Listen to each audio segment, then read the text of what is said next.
Ladies and gentlemen, we are not live from Green Bay, Wisconsin at the Brown County Exposition Center for Monday Night Raw. I am your host, Arnold, and with me is my man, Drew. What up? I'm not suspended. I'm still here. But hold on, before we get started, I just want to get one thing clear here. I just want to go ahead and get this announcement out of the way before we start our show, which obviously is totally live. Wink. The Ultimate Warrior has been suspended, but it is lifted for one night only. Why is that? Well, because we need him to have a match tonight. But can't we just put in somebody else? No. Why? Because it's Warrior. But why can't we just substitute somebody else out? Okay, listen, we can't. Okay, we can't. Because But this doesn't make sense. I don't know what's going on. My whole world's crumbling. Well, good. Suspended indefinitely except for tonight. Yeah, but we could just edit this out because we're totally live right now. Wink. It's almost like you taped this match before. No, we don't tape our matches, dude. Then why are you at the same place you were last week with the same people wearing Burger King crowns in the front row? Because they really like Burger King and they really like wrestling. Everybody in the stands wore the same outfits that they had on last week. They didn't shower. Oh, okay. How about that?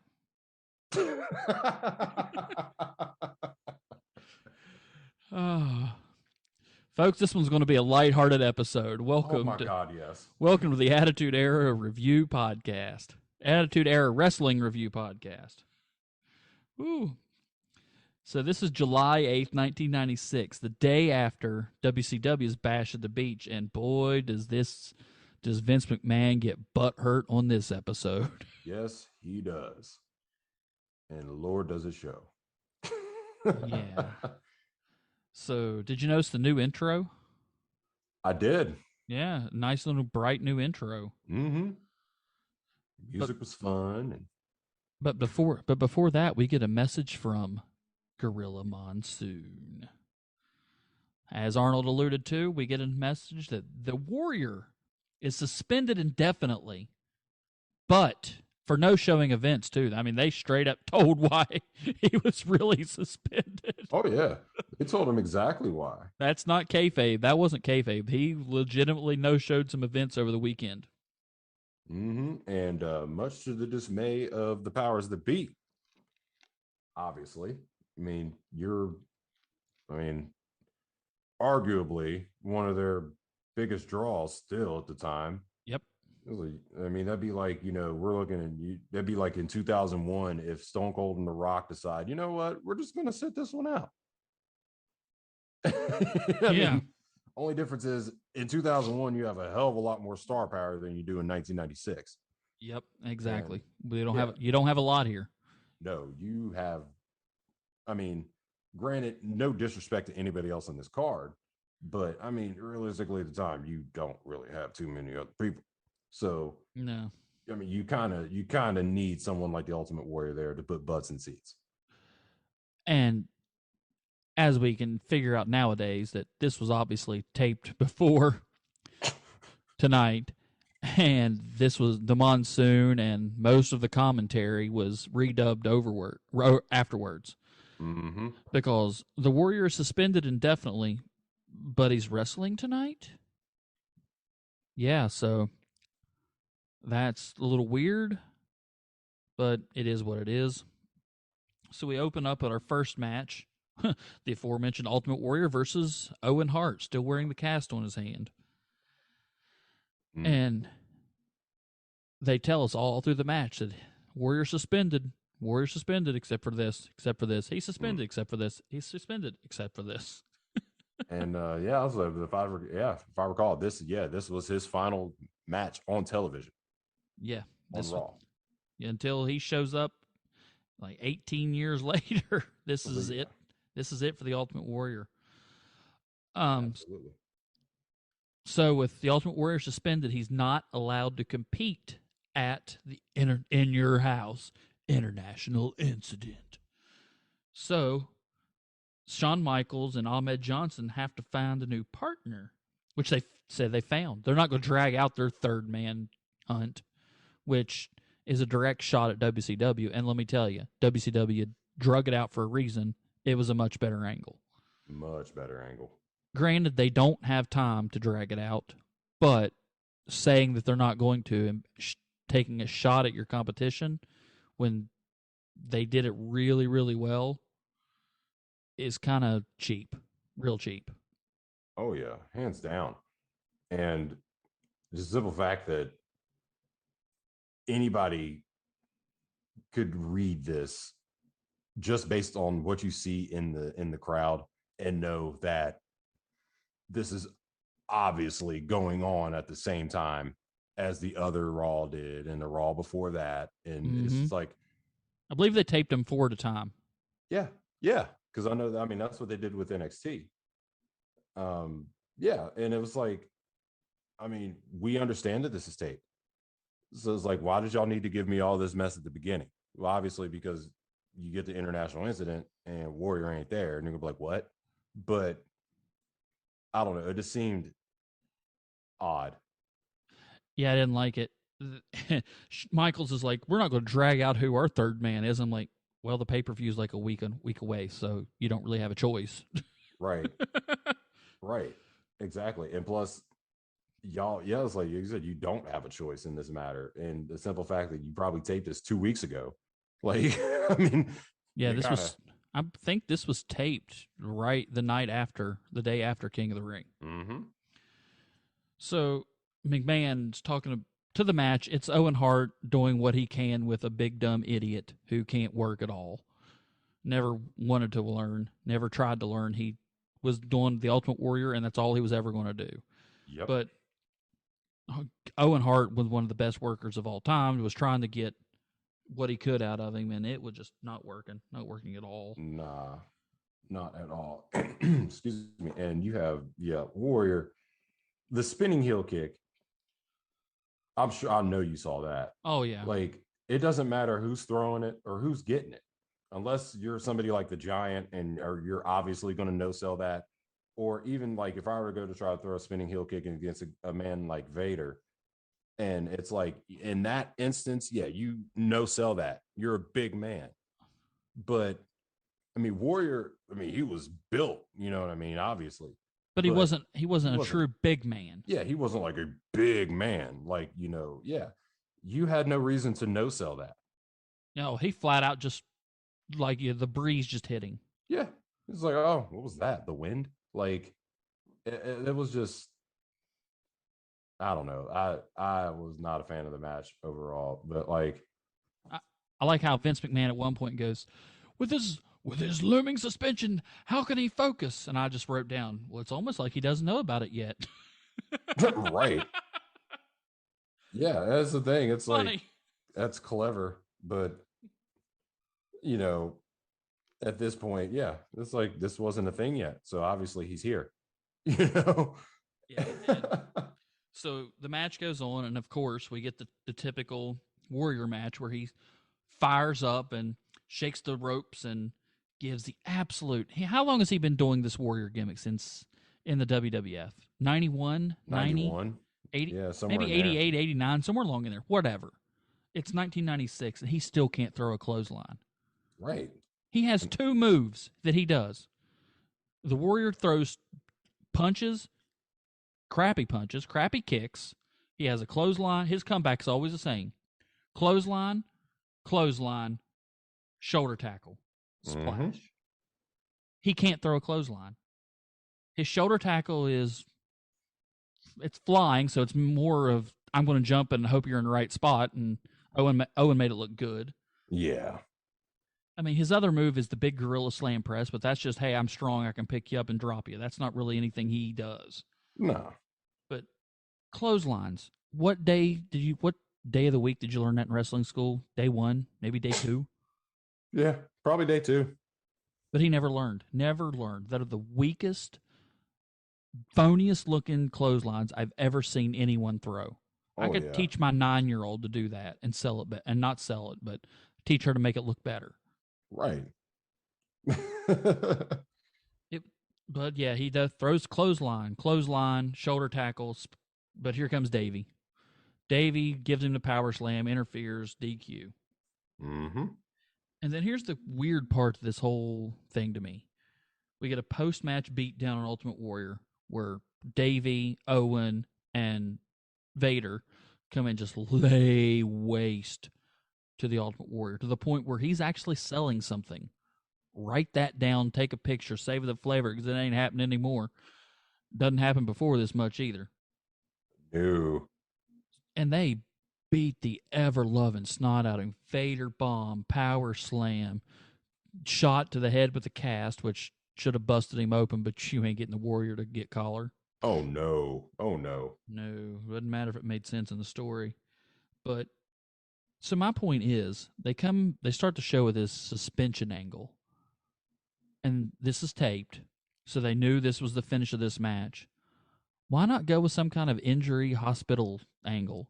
Like, the Ultimate Warrior's completely torn up. He's not going to be able to compete. Shawn Michaels will have his next new partner next week, folks. He's got a week to find a partner. That makes much more sense than saying he's suspended, but he's wrestling tonight. Yeah. You get him written out of storyline, and he wrestles tonight, and nobody's the wiser unless you're a dirt sheet reader. Mm-hmm. The only reason they came out and said he was suspended was just a personal shot at the Ultimate Warrior, which I get why they were mad. They were mad that he no-showed events, which you got to show up to work, folks. You don't want pay. Absolutely. You got to show up to work. And behind the scenes, there's some confliction on why he missed the events over the weekend. Warrior goes with the excuse that his dad died and he was grieving. But Jim Ross, who I will believe pretty much in everything he says, and Vince McMahon, who I'll take everything with a grain of salt, but has no reason to really lie about this, says that the Warrior hadn't talked to his dad in 10 years, hated the man. Why would he be grieving for him? Right. Everybody else says it was because the Warrior found out that McMahon was selling merchandise and not giving him a cut of it. Mm-hmm. That story is believable. Yep. Vince McMahon, being a shrewd businessman, is a lot more believable than... I mean, I don't know Mr. Warrior's relationship with his dad, but I believe Jim Ross. Oh yeah. Oh yeah.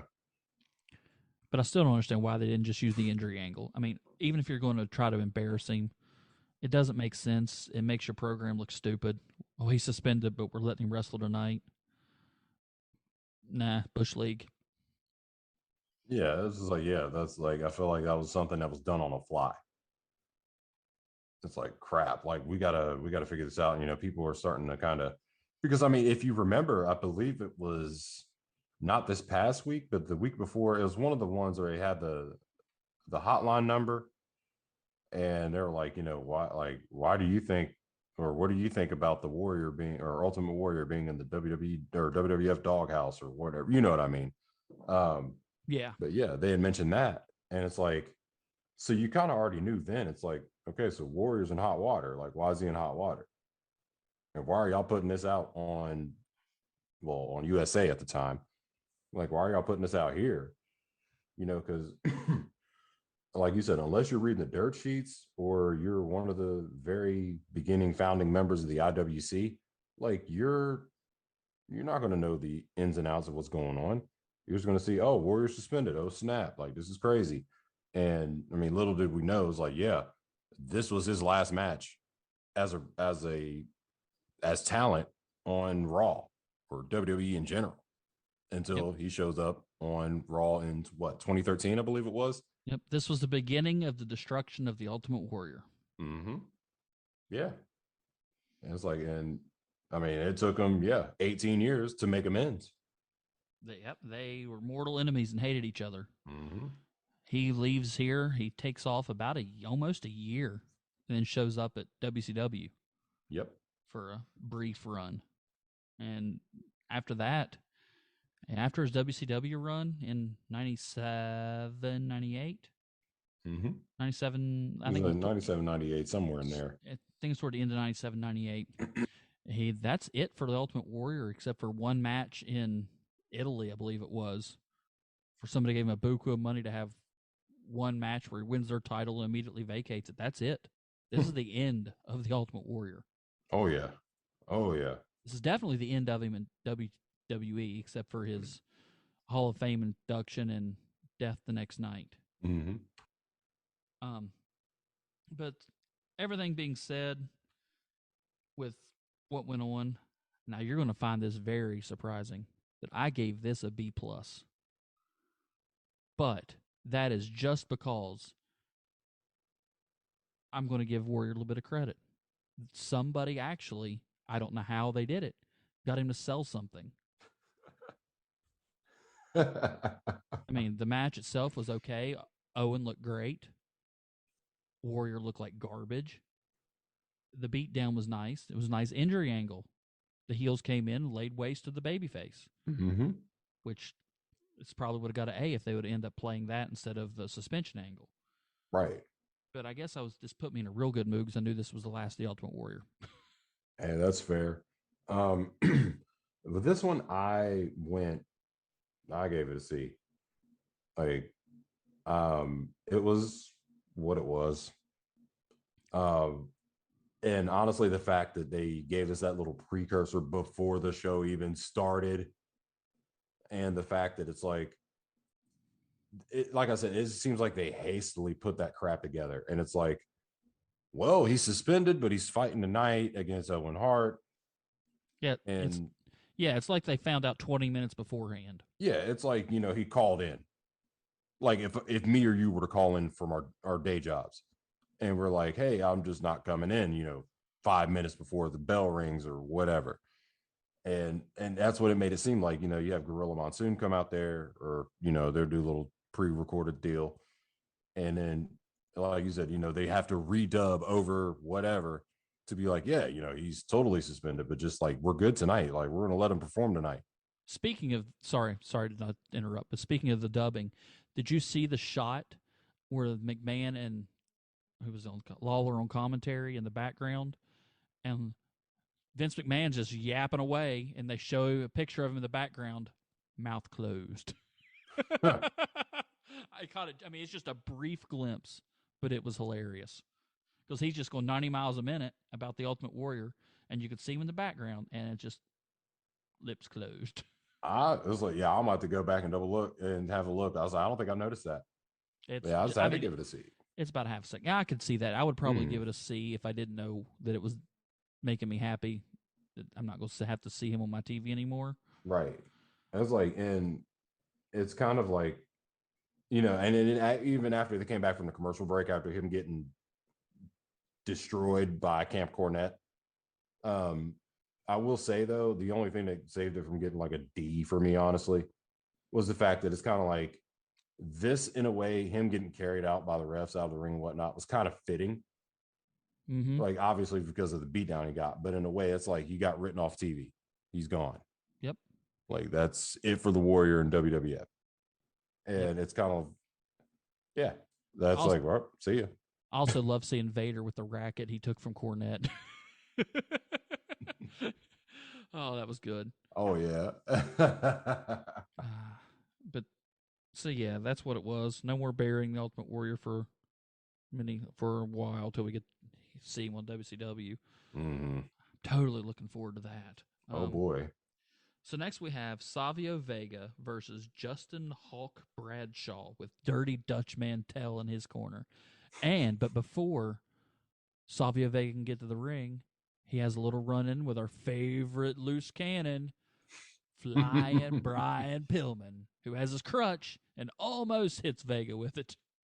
I mean, I don't know if they're telling him when to go out, or is he just doing this all himself? I mean, because this just seemed like one of those, I'm just going to interrupt right here. Why the hell not? Hey, I was like, hey, why not? Because, I mean, you think about it, it's like, who's going to stop him? It was brilliant. It's like, crutches or no crutches. I'm not gonna get in Brian Pillman's way. Man's insane. Nope.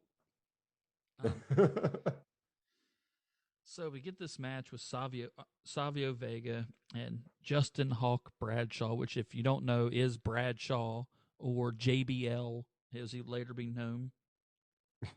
And I wrote two things about Bradshaw. Dude is blonde here, kind of hilariously blonde.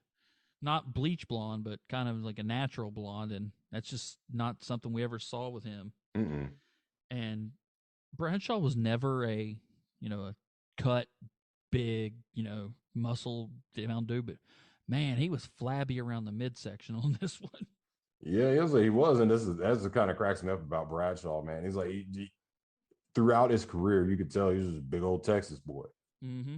And this gimmick as Justin Hawk Bradshaw is, it shows that the acolyte, whatever, that shows it. APA, obviously, that's what him and Ron Simmons did. They just sat backstage and drank and beat people up. That was the best version of Bradshaw, I think. I love the APA. And then, even with JBL, he had the cowboy hat, and he's like this rich Texas oil tycoon. It was just, and I love Bradshaw as a babyface when he did the babyface stuff. I loved him as a heel, especially with the JBL gimmick later on. And it was kind of funny seeing him with Dutch Mantel here, or Uncle Zebekiah, as they call him. It's Dutch Mantel. The second Dutch Mantel, not the original from the 20s and 30s. That's old school history right there, folks. Yeah, that's kind of funny. And it's especially at least as far as I can remember, most recently, seeing the whole Zeb Coulter deal and all that mess. And it's kind of like, you've had that mustache for years. Never lose it. Yeah, I'm not a big fan of Bradshaw out of the ring. Yeah. I think he's a big hunk of bully garbage, especially the way he treated Mauro Ranallo, who was probably the second greatest voice in wrestling behind JR. But yeah, in the ring, he was always okay. He was never spectacular to me, but he was always just there. He was okay. Vega's spinning heel kick. Did you see the one where he did it in the corner and kind of flew out of the ring? Controlled. Very controlled, flew out of the ring. But his spinning heel kicks are beautiful, especially for his size. He's not a small man. Oh, no, not at all. Yeah, Savio Vega was a big dude. And that was surprising. And we always said that, the last couple of weeks we've said that Tony Schiavone on WCW has always gotten us wondering, who is the third man? Mm-hmm. JR and Vince McMahon have me caring less and less by the night who Shawn Michaels and Ahmed Johnson's third man is. Right. They keep trying to play it up, but I really don't care. I do like the one where they pull the Abbott and Costello routine. Oh yeah, the Who, yeah. Oh my goodness. Because Vince McMahon's like, who's going to be their partner? And JR's like, yes. I'm like, who's on first? What's on second? But because at this point, we don't see him on TV much, but there was actually a wrestler named Who. Mm-hmm. And it was Jim Neidhart being punished for God knows what, but given this god-awful gimmick of Who. As in, who are you? We don't care. But yeah, so that was, I don't know which one of them. That seems just something like JR would, or not JR, the King would pull off of his head, out of his hat. But that was the only time I really cared about this whole third man gimmick the entire show. Yeah. That was pretty much it. And it kind of cracked me up that they, like I said, had to keep going through. I bet their production team had to work overtime. Mm-hmm. And it just showed throughout the entire broadcast. And they keep playing up this third angle, and I wrote, this is just a great value third angle match. I've already seen the good version the last couple months. This is the third man angle that you would get off of Wish. Yes. That's the best way I could put that. And it's just, it kind of took away from the match a little bit. But the match itself was okay. It wasn't anything great. Dutch Mantel tries to distract Vega, backfires. Vega hits the spinning heel kick right to the freaking face. Mm-hmm. Oh my God, yes. Gets the 1, 2, 3, but Bradshaw gets up and gets him with the bull rope and the bell and get a little bit of post-match beat down. Yep. And My biggest gripe, I'll be honest with you, my gripe with this one was the length. Yeah, it was too long. This match was way too long, in my opinion. And it's like, don't get me wrong, like Savio Vega is not a bad wrestler, but at this point, it's like, do we really care anymore? Yeah, I can see that. And if you're going to put Dutch Mantel on TV, put a mic in his face. Absolutely. Like the man is definitely a mouthpiece and a great one. I mean, hell, he got Jack Swagger over with the whole Stupid. "We the People" deal. Yeah, yeah. I gave this a B minus. I mean, I was in a real good mood watching this one. I was like, this one, I gave it a C minus. I gave this one a C minus. And honestly, had they not had it as long, I probably would have given it a more generous grade. But I this is 12 minutes. It was like 12 and a half minutes long. Yeah, and Owen versus Ultimate Warrior was 13, so we're well past halfway into the show at this point. Yeah. And it's like with that one, I could see that because I'm sure that was their well, I guess we'll say quote unquote main event. You know what I mean? And yeah, because like we talked about last week, Raw put their main events on first. Because they knew they had to counter program. Exactly. And I was like, yeah, and that one made sense for it to be as long as it was, but this one here, and I'm sure it probably went longer because I'm pretty sure, if I remember correctly, there was a commercial break during the match. And yeah, from what I saw online whenever I looked for the times, yeah, it said only 12 and a half minutes of the match was shown on television. So it's like, it's hard to tell how long this match might have went on. Guess they just needed to kill some time. Yeah, I'd say so. But I mean, it was okay. It wasn't anything blatantly dumb or out of the way, but it wasn't anything you're going to remember tomorrow either. Yeah, exactly. It was a TV match. It was okay. Mm-hmm. So then we find out that next week we're going to get the Smoking Guns versus the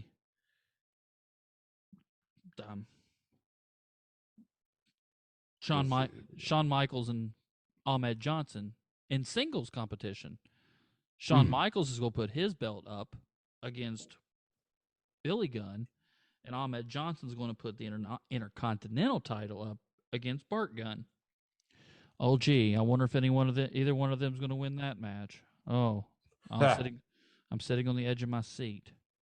First off, they're tag team champions, so you don't have a tag team person going over your big champions clean. Well, at least clean, or should be ever at all. Especially in singles competition. Especially when they're both faces. Yeah. You don't have them lose to tag team people. Oh, no. So we know this is either going to be, this is some kind of angle alert that something's going to happen to set up the three-way. Mm-hmm. But other than that, I'm not really, Shawn versus Billy, maybe, I'm kind of looking forward to. Mm-hmm. But AJ versus Bart Gunn, nothing against Bart Gunn, but Ahmed Johnson just sucks. True. And did you remember what we talked about with Ahmed Johnson's promos? Did you hear him on this one? Oh, my goodness. I heard him.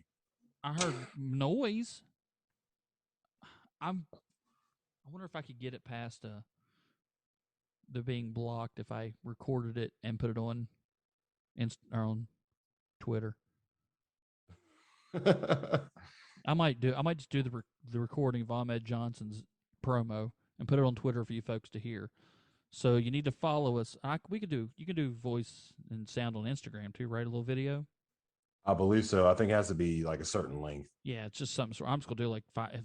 Heck, he only talked for like 5-6 seconds. You heard understood none of it.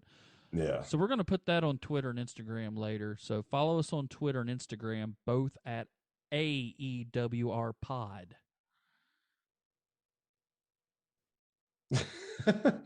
So yeah, we'll get that on there as soon as we're done recording here. So we get to our quote unquote main event. Oh, sorry. What did you give Vega and Bradshaw? Did you say? I don't remember. Oh yeah. C minus. C Oh, minus. you did. You did. So we're past that. Okay. So we get to our main event. The British Bulldog with the man, the mastodon, Vader, versus the stupidest music in wrestling, stupidest gimmicks in wrestling, the Godwins, with Hillbilly Jim, and the Bulldog and Vader, of course, with James E. Cornette. So, who's the bigger name? Who's the bigger team in this one? Like the bigger overall? That should be higher on the card. Definitely Bulldog and Vader. Amen. So tell me this: why do they not get an entrance, but the Godwins do? That's a good question. Yeah, I have no clue. Yeah. This match was there, nothing much. I mean, it was nice to see Bulldog and Vader. I know at one point Vader went to throw a clothesline, and he thought, I think it was Phineas. No, it was Henry Godwin was going to duck. I don't know if it was just he wanted to throw a stiff clothesline, or was either Henry supposed to duck or Vader thought he was going to. My God, he connected with one of them. Oh yeah. Oh yeah, that was ouch. I mean, I know they say Vader always works stiff, but this didn't look worked. This looked like somebody was, I think either Henry was supposed to duck it and didn't, or Vader thought he was going to duck it and he didn't. But either way, that was stiff. I mean, it was just a big guy running into a brick wall. Right. Yeah, I was like, yeah, oh my goodness. Yeah, that was a gnarly clothesline. Yeah. But this match wasn't a whole lot. It went back and forth. It was you never thought the Godwins were going to win this. They went to a 4-way schmoz.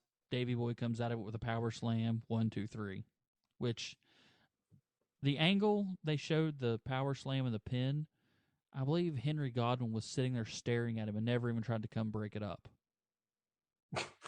I noticed that. Yeah, he's like, oh, this is the finish. I shouldn't even attempt to. At least act like you're trying to get through the ropes. Right. I was like, yeah, even if you were just like, oh, like I need to get in there, like something, you know.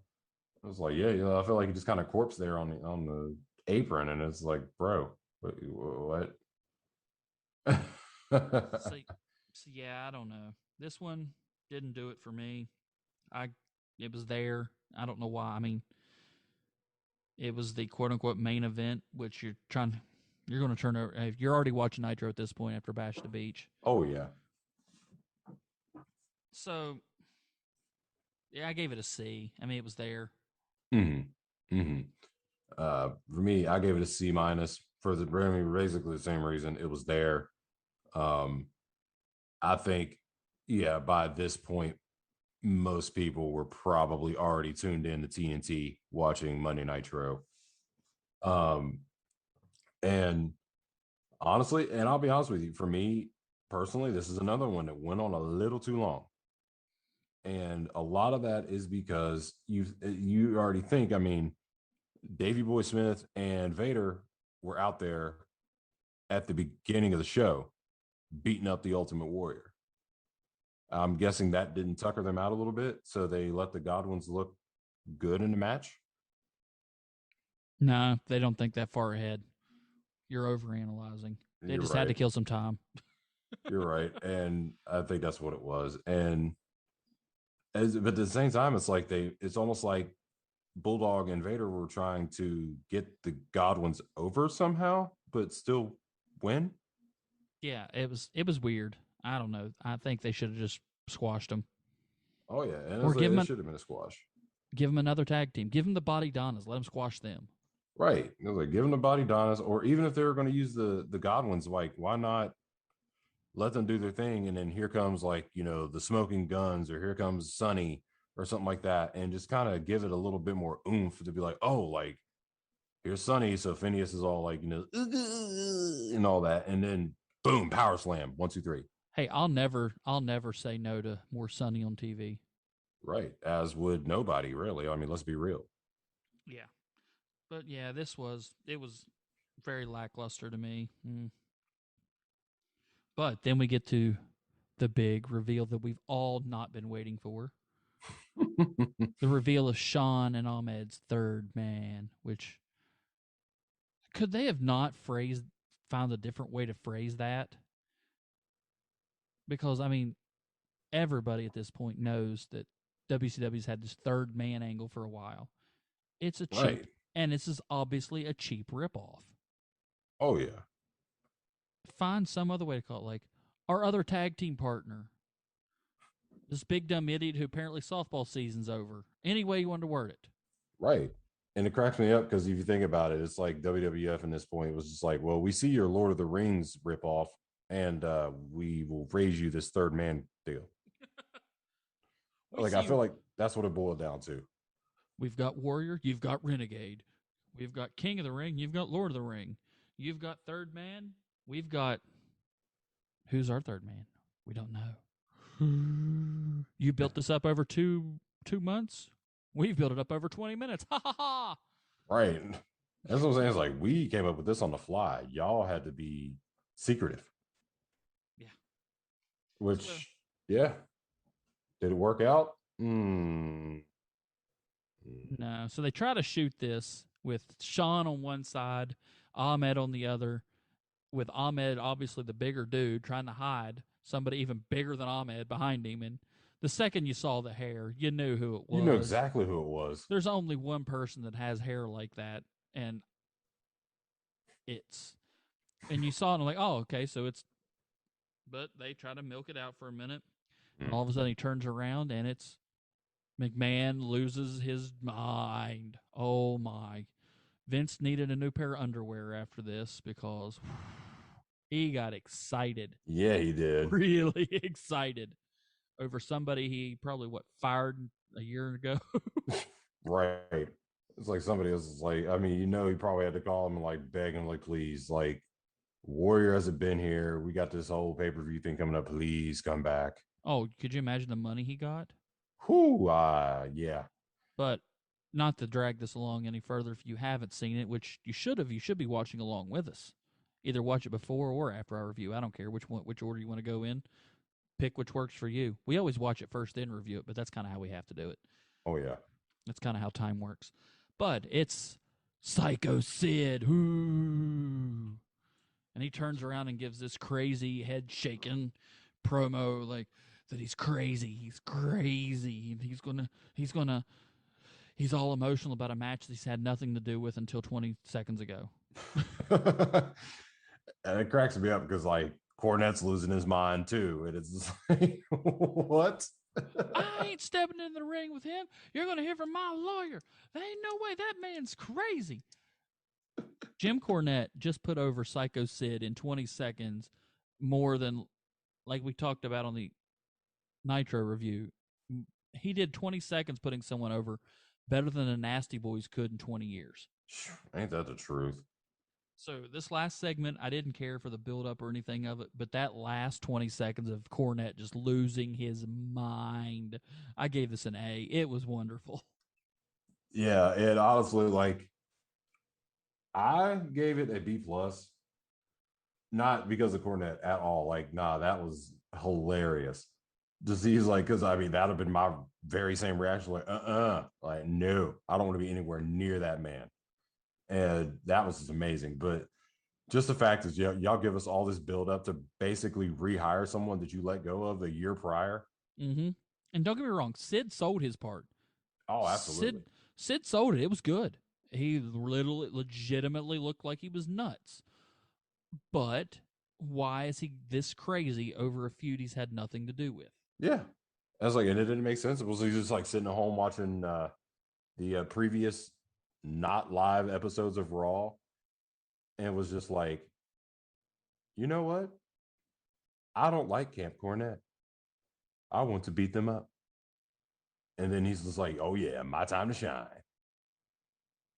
I was like, yeah, it just didn't make sense to me, especially considering, yeah, all the crap going on with Warrior. And it's like, bro, in this instance here, you were literally the last resort.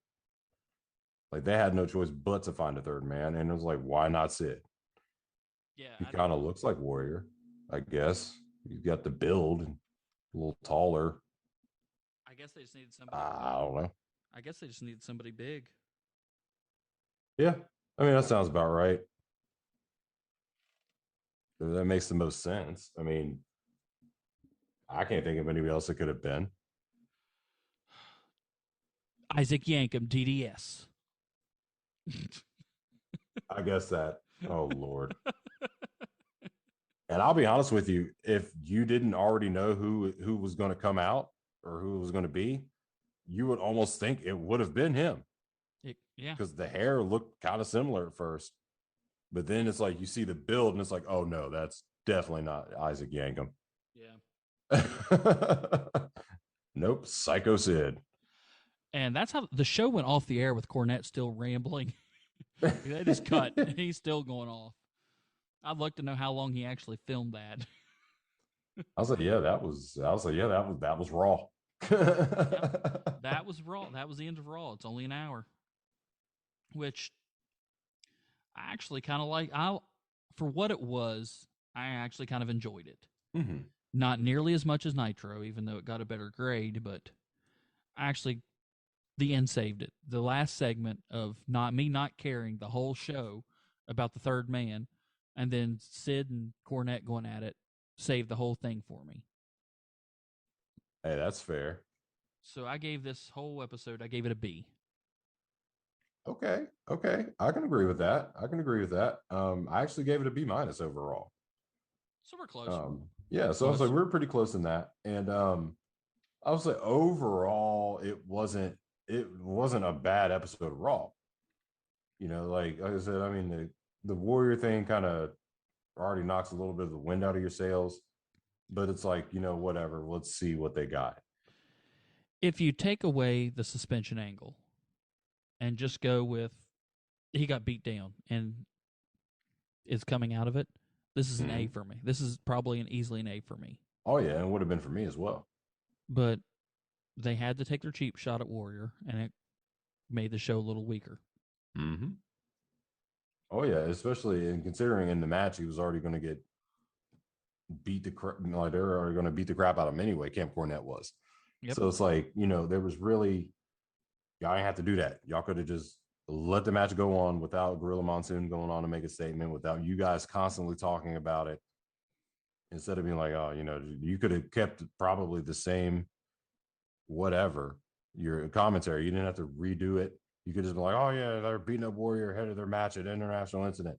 And then once we get to International Incident, even if they did it like that, to where it's like Michaels and Ahmed Johnson had to find a last minute replacement. Boom, there's Psycho Sid. He'll probably get a pop from the crowd at that point. And yeah, it would have been, I would have been cool with that. I'd have buried that. I'd have buried that like nobody's other. Why is Sid there? That'd have been me. Where'd they get him from? Why is he even there? He's not with the company. So how'd they find him if it's a last minute, same day replacement? Right. Does he live in Canada? No, then how did he get there? But anywho, well, I mean, that's armchair booking, but whatever. It's going to be a lot of that for a little bit. Yeah, that's my thing. I'm not good at it. I don't claim to be good at it, and right. I don't have Daddy giving me $1 billion to start my own company with and pretend I'm good at it. I'm not saying anybody's done that. Oh wait, somebody has done that. Yeah, somebody has done that. That's sad. That makes me sad. Yeah, wish my daddy had $1 billion to give me. I wish I could start a wrestling promotion. It won't happen anytime soon. Not in our lifetime. But that's a rant for that's a horse of a different color. So that was Monday Night Raw, folks. We hope you enjoyed this episode of the Attitude Era Review Podcast. So we'll be back next week with Raw and Nitro. Don't forget that we're just a week away from International Incident. So, Oh yeah. So next week will be next week's Raw will be the go home episode for International Incident. Are you excited? Um. Yeah, same here. Especially now that we've already found out who the third man is. We're not looking for. But this is not a big pay-per-view. We know that. Mm-mm. We know it's just a filler pay-per-view. But we've got, let's see, SummerSlam's coming up not too much longer in the future. So SummerSlam traditionally, yeah, it'd be next month. Yeah. So we're getting there to that. Mm-hmm. So we'll probably get some good matches for that one. I'm sure. I'm not looking ahead because I'm trying not to, other than stuff I already know off the top of my head, like the Warrior suspension thing. But yeah, this was a good episode of of Raw. I keep calling him the opposite show both times. I almost said this was a good episode of Nitro. This would have been a really crappy episode of Nitro, but this was a good episode of Raw. Oh yeah, it was a great episode for Raw. I was like, oh yeah, if Nitro came with this after Bash at the Beach, oh no. Yeah. It was like y'all took everything cool and just said, you know what, we're just gonna go a completely different route. Yep. All right, well, hope you all enjoyed it. Oh yeah, I know I enjoyed it. It's like, and of course, once again, I know we mentioned this earlier in the podcast. We want to mention it one more time for you guys. We are on social media on Twitter and Instagram, both of those at AEWR Pod. And we will be on YouTube soon enough. So get on there and, do the YouTube thing, like, comment, and subscribe. And as always, folks, as you look down to your phone or you look at your computer screen, staring at our beautiful mugs, I want you all to have a great day wherever you may be in this beautiful world. Psst, they can't see us. They can only hear us. Listen, when you have the heart of a warrior, suspended or not, the visions that you see on your computer screen are that of warriors. Be the warrior. Peace. Hey.